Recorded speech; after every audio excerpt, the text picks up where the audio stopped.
Bismillahirrahmanirrahim. Assalamualaikum warahmatullahi wabarakatuh. Sebelumnya perkenalkan, kami dari kelompok 6 yang beranggotakan 2 orang, yakni saya sendiri Hanif Syairafi Wiratama dengan NIM J0002102990 dan teman saya Muhammad Yamastio Sektianing Tias dengan NIM J0002106162. Di sini kami akan membahas mengenai Bani Abbasiyah.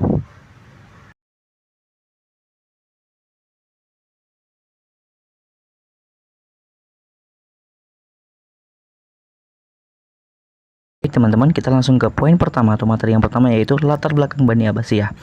Salah satu latar belakang utama pembentukan Abbasiyah adalah ketidakpuasan terhadap pemerintahan kekhalifahan Umayyah.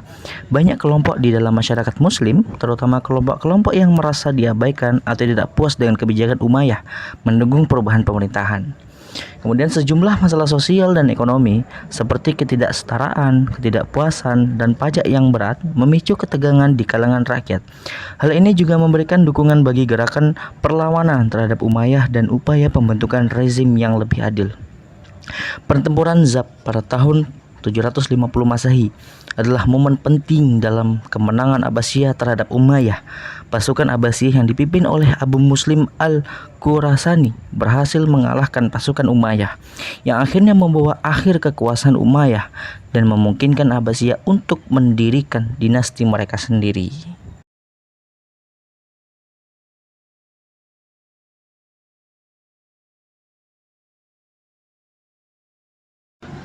Dinamakan Abbasiyah karena para pendiri dan penguasa dinasti ini adalah keturunan Al-Abbas, paman Nabi Muhammad SAW. Dirikan Abdullah Al-Saffah ibnu Muhammad ibn Ali ibnu Al-Abbas berkuasa 132 Hijriah atau 350 Masehi sampai dengan 656 Hijriah atau 1258 Masehi. Kemudian pola pemerintahan yang diterapkan berbeda-beda sesuai dengan politik, sosial, dan budaya pada saat itu.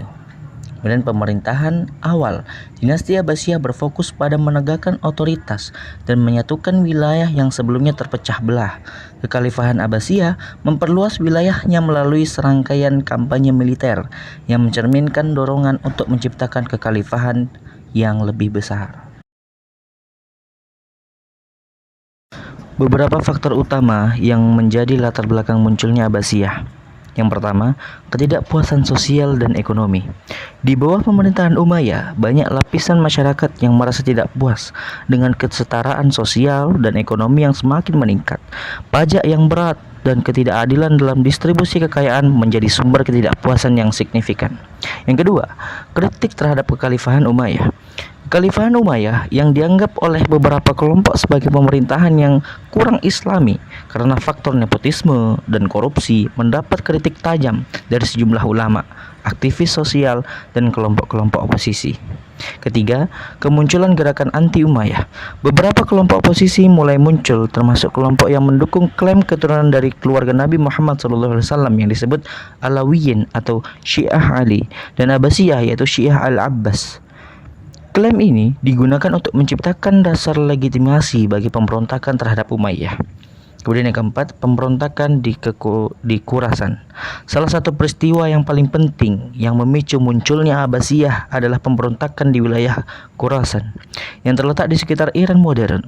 Pemberontakan ini dipimpin oleh tokoh seperti Abu Muslim Al-Khurasani. Khurasan adalah pusat utama perlawanan terhadap pemerintahan Umayyah. Kemudian yang kelima, dukungan dari berbagai kelompok. Pemberontakan Abbasiyah mendapat dukungan dari berbagai kelompok sosial dan etnis, termasuk kelompok-kelompok Arab, Persia, dan non-Arab lainnya. Hal ini memperkuat gerakan ini dan membantu mereka memenangkan pertempuran kunci seperti pertempuran Zab pada tahun 750 Masehi. Kemudian yang keenam, kemunculan Abu Al-Abbas Al-Saffah. Abu Al-Abbas As-Saffah yang berasal dari keturunan Al-Abbas, paman Nabi Muhammad SAW, memimpin gerakan Abbasiyah dan akhirnya berhasil menggulingkan pemerintahan Umayyah. Ia kemudian menjadi khalifah pertama dari dinasti Abbasiyah. Kemudian yang terakhir yaitu dukungan dari ulama. Ulama dan cendekiawan Islam memainkan peran penting dalam mendukung pemberontakan Abbasiyah. Mereka memberikan legitimasi agama kepada gerakan ini dan memainkan peran penting dalam pembentukan pola pemerintahan Abbasiyah. Nah, kemudian itu yang disusul oleh munculnya Daulah Bani Abbasiyah pada tahun 750 Masehi atau 132 Hijriah. Setelah kemenangan mereka dalam pertempuran Zab, menandai akhir kekhalifahan Umayyah dan awal dari dinasti Abbasiyah. Dinasti ini menjadi pusat penting dalam perkembangan peradaban Islam dan menyaksikan berbagai perubahan dalam politik, budaya, dan sosial di dunia Islam.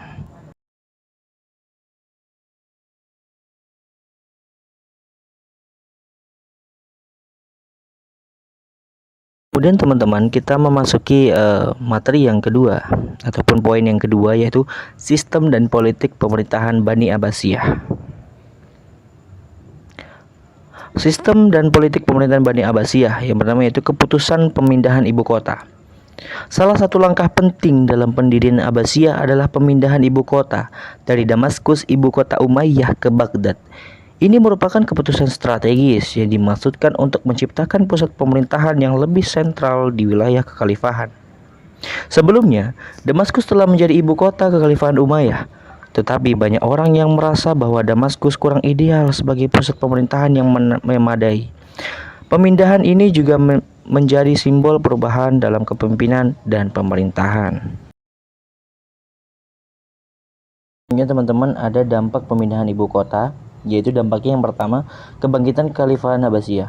Pemindahan ibu kota ke Baghdad membantu Abbasiyah mengkonsolidasikan kekuasaan mereka dan menciptakan dasar bagi masa keemasan mereka. Kota ini menjadi simbol kejayaan Abbasiyah dalam berbagai bidang seperti ilmu pengetahuan, seni, dan budaya.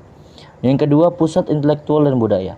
Baghdad menjadi pusat intelektual dan budaya yang penting dalam dunia Islam. Itu menarik cendekiawan, ilmuwan, seniman, dan penulis dari berbagai latar belakang yang berkontribusi pada perkembangan peradaban Islam. Perdagangan dan ekonomi. Lokasi Baghdad di tepi sungai Tigris mendukung perdagangan yang berkembang, yang memungkinkan pertumbuhan ekonomi yang pesat. Ini membantu mendukung pembangunan kota dan kerajaan secara keseluruhan. Kemudian ada perkembangan administrasi dan sistem pemerintahan Abbasiyah. Salah satu perubahan penting dalam pemerintahan Abbasiyah adalah adopsi sistem administrasi Persia yang ada sejak zaman Kekaisaran Sasaniyah. Ini termasuk penggunaan birokrasi yang lebih profesional dan efisien daripada pendahulu mereka Umayyah. Wilayah kekhalifahan dibagi menjadi provinsi-provinsi yang dikenal sebagai wilayah atau jil yang diperintah oleh gubernur. Pembagian administratif ini membantu dalam administrasi dan pengumpulan pajak yang lebih efisien. Meskipun ada pembagian administratif yang signifikan, kekhalifahan tetap menjadi pusat kekuasaan utama dalam sistem pemerintahan Abbasiyah. Mereka memiliki otoritas final dalam pengambilan keputusan, terutama dalam masalah agama dan hukum. Khalifah juga memegang peran sebagai pemimpin spiritual dalam kekhalifahan Islam. Mereka memiliki tanggung jawab untuk memimpin sholat Jumat dan memelihara hukum Islam syariah sebagai dasar hukum.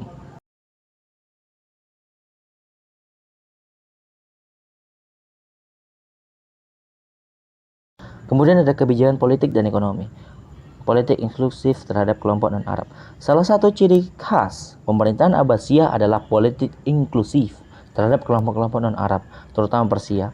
Mereka mendorong partisipasi orang-orang non-Arab dalam administrasi dan militer yang menciptakan masyarakat yang lebih multikultural. Kemudian ada pengembangan ekonomi. Abbasiyah mengembangkan perdagangan dan ekonomi. Mereka mendorong pertanian, perdagangan, dan pengembangan infrastruktur. Kota-kota seperti Baghdad menjadi pusat perdagangan yang penting di dunia Islam.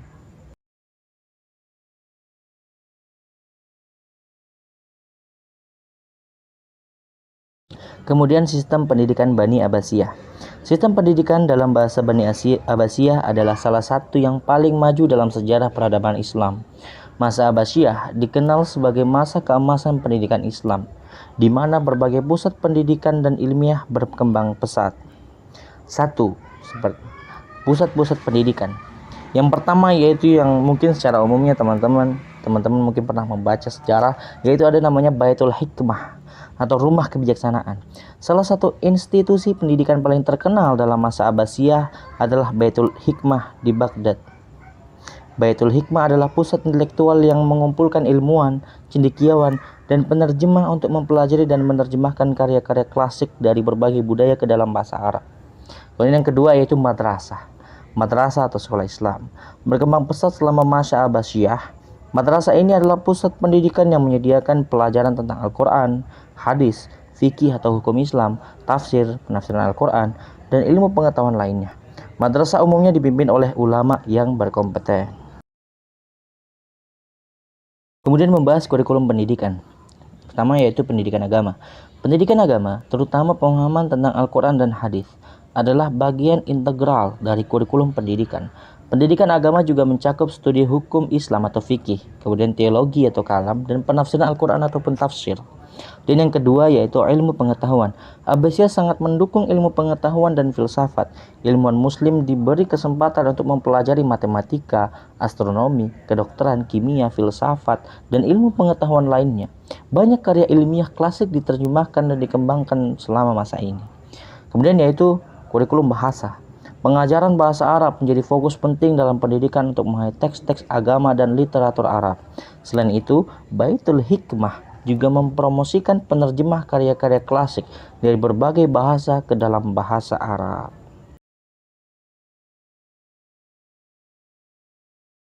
Kita membahas peran penerjemah. Para penerjemah atau mutarjimun memainkan peran kunci dalam pendidikan dan pengembangan ilmu pengetahuan selama masa Abbasiyah. Mereka menerjemahkan karya-karya klasik dari bahasa Yunani, Persia, Sanskerta, dan lainnya ke dalam bahasa Arab. Dengan demikian, mereka membuat pengetahuan dari berbagai budaya lebih mudah diakses oleh ilmuwan muslim. Kemudian yang keempat yaitu pembagian ilmu pengetahuan. Ilmu pengetahuan pada masa Abbasiyah sering dibagi menjadi dua kategori, yaitu ilmu alami atau ilmu alam, dan ilmu agama yaitu ilmu keagamaan. Ini mencerminkan kepentingan pada pengembangan pengetahuan dunia dan pemahaman agama.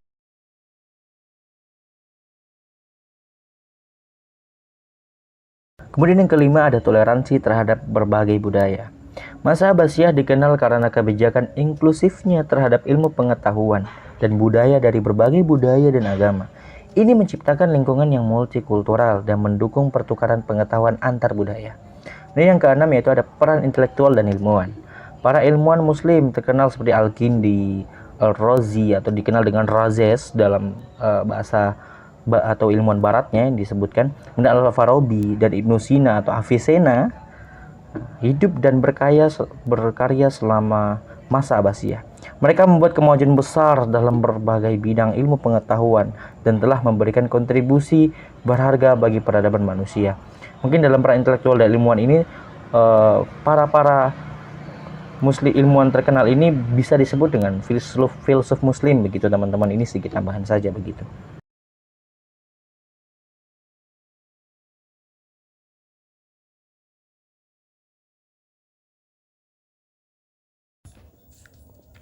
Selanjutnya adalah masa keemasan Bani Abbasiyah.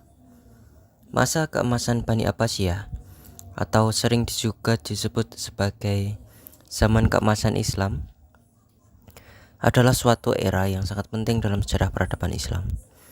Periode ini berlangsung selama berabad-abad di bawah pemerintahan dinasti Abbasiyah, dimulai sekitar abad ke-8 Masehi hingga abad ke-13 Masehi.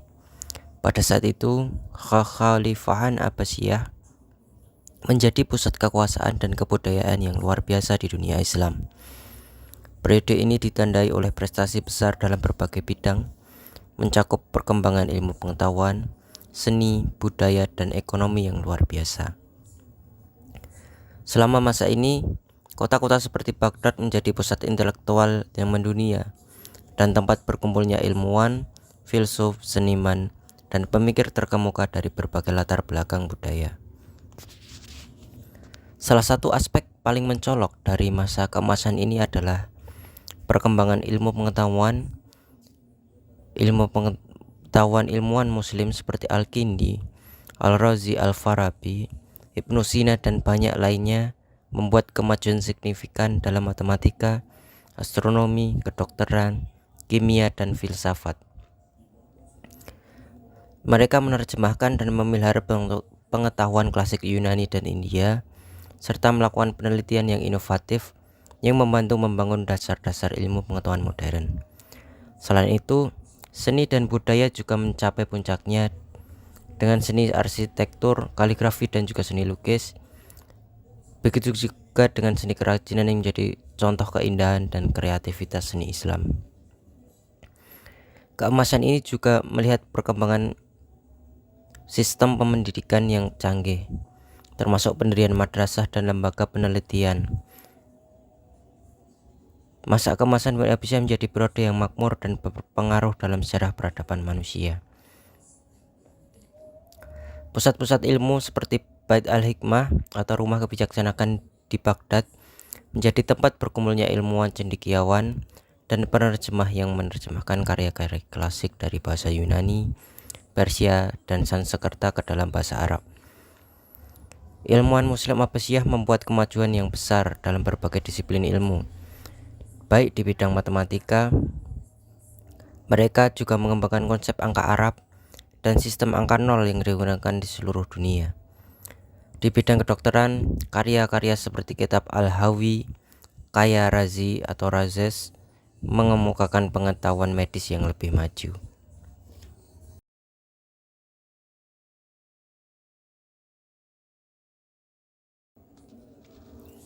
Selanjutnya adalah mengenai Bait al-Hikmah. Bisa dilihat di samping kiri ini ada ilustrasi mengenai Bait al-Hikmah.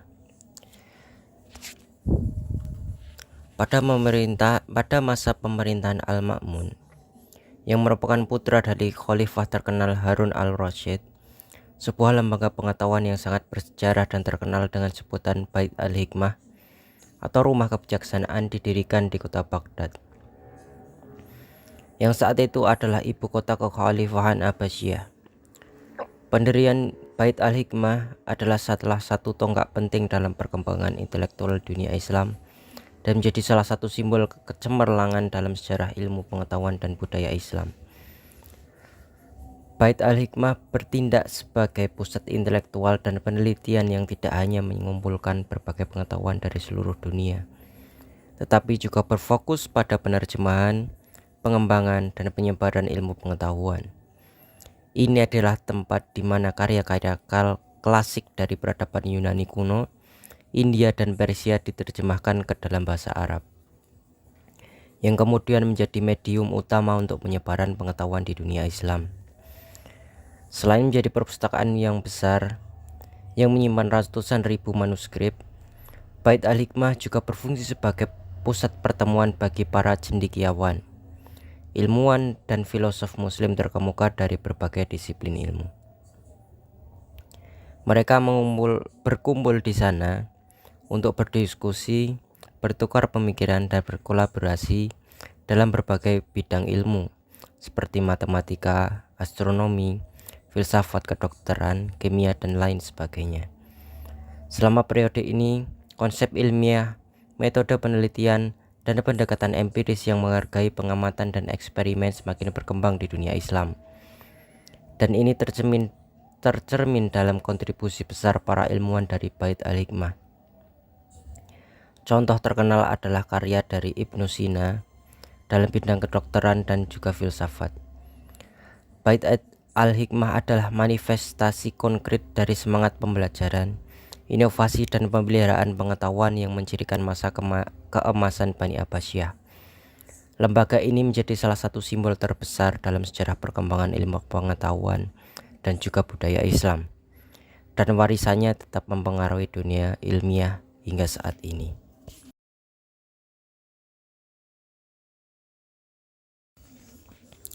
Peran penting Bait al-Hikmah. Yang pertama adalah pengumpulan karya-karya klasik. Salah satu peran utama Bait al-Hikmah adalah menjadi pusat koleksi manuskrip-manuskrip karya klasik dari berbagai budaya dan peradaban di dunia. Para ilmuwan dan peneliti di lembaga ini berupaya dengan tekun untuk mengumpulkan salinan teks-teks klasik yang berharga dari budaya Yunani, Persia, India, dan Mesir, serta masyarakat lainnya.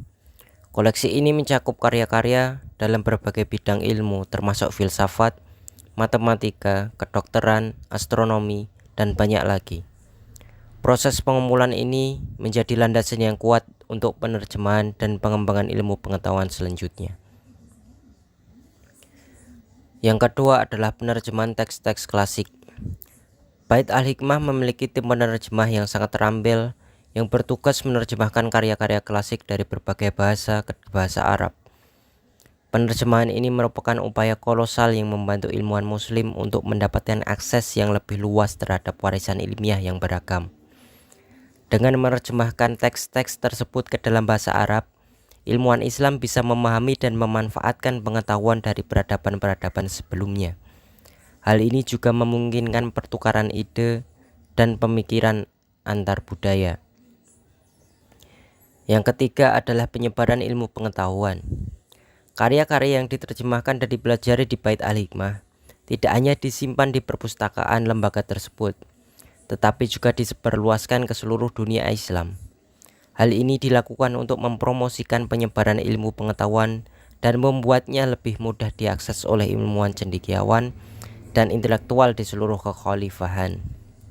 Penyebaran ilmu pengetahuan ini berperan penting dalam menginspirasi dan juga menginovasi perkembangan ilmu pengetahuan dan perkembangan intelektual di dunia Islam, serta menjadi aspek penting dari warisan ilmiah dan budaya Abbasiyah yang berharga.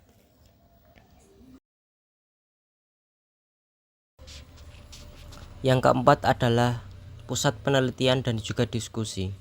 Bait Al-Hikmah juga berfungsi sebagai pusat penelitian dan juga diskusi. Para ilmuwan dan cendekiawan berkumpul di sana untuk berdiskusi tentang berbagai topik ilmiah. Yang selanjutnya adalah peran dalam pengembangan ilmu pengetahuan. Bait Al-Hikmah membantu mengembangkan berbagai bidang ilmu pengetahuan, termasuk matematika, astronomi, kedokteran, filsafat, dan juga sastra. Penerjemahan dan studi teks-teks klasik memberikan kontribusi besar terhadap kemajuan intelektual selama masa Abbasiyah ini. Yang terakhir adalah warisan ilmiah abad pertengahan.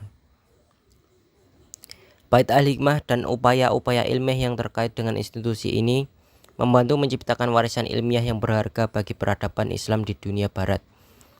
Dan juga di dunia barat. Banyak karya yang diterjemahkan ke bahasa Arab di Bait Al-Hikmah kemudian diterjemahkan lagi ke dalam bahasa-bahasa Eropa selama abad pertengahan.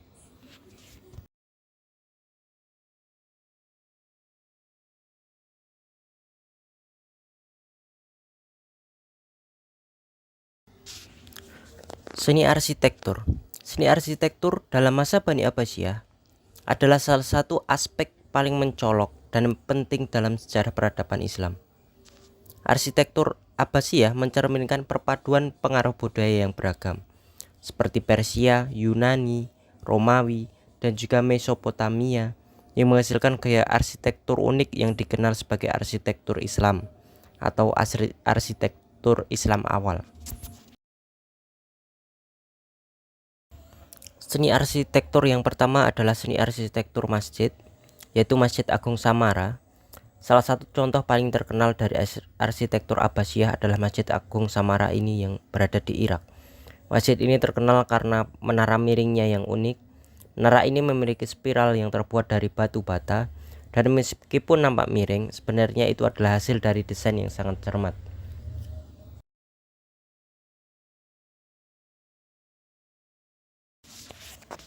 Masjid Cordoba. Meskipun terletak di Andalusia, Spanyol, Masjid Cordoba adalah contoh lain dari arsitektur Abbasiyah yang luar biasa. Masjid ini memiliki hutan kolom-kolom berjajar yang menopang lengkungan-lengkungan bercorak indah dan dinding-dinding yang dihiasi dengan kaligrafi dan juga mozaik. Seni kaligrafi. Seni khat atau seni kaligrafi Islam berkembang pesat selama masa Abbasiyah. Tulisan Arab yang indah dan estetika kaligrafi digunakan untuk menghiasi masjid, mushaf, dan berbagai artefak seni. Kaligrafi bukan hanya bentuk seni, tapi juga alat untuk menghormati teks suci Al-Quran. Berbagai gaya kaligrafi seperti kufi, nasak, dan tulut berkembang selama periode ini. Gaya-gaya kaligrafi selama masa Abbasiyah, berbagai gaya kaligrafi berkembang. Berbagai gaya kaligrafi yang terkenal adalah Kufi, Nasakh dan Tulut. Setiap gaya memiliki ciri khasnya sendiri dalam bentuk dan juga komposisi masing-masing.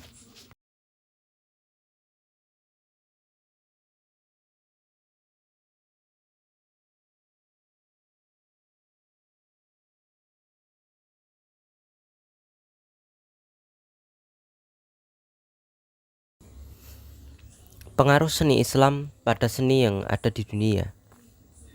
Yang pertama, gaya kubah dan menara masjid. Seni Islam dikenal dengan desain kubah yang indah dan menara masjid. Gaya ini telah mempengaruhi arsitektur di berbagai negara, termasuk masjid-masjid di Timur Tengah, Asia Selatan, dan bahkan di Eropa. Yang selanjutnya ada arsitektur Moorish. Pengaruh seni Islam sangat terlihat dalam arsitektur Moorish di Spanyol dan Portugal, yang mencakup fitur-fitur seperti azulejo atau keramik berwarna biru dan putih, hiasan geometris, dan juga kaligrafi. Selanjutnya seni kaligrafi. Seni kaligrafi Islam dengan tulisan Arab yang indah dan dekoratif telah mempengaruhi seni penulisan dan dekorasi huruf di berbagai budaya. Ini termasuk seni kaligrafi dalam bahasa-bahasa selain Arab.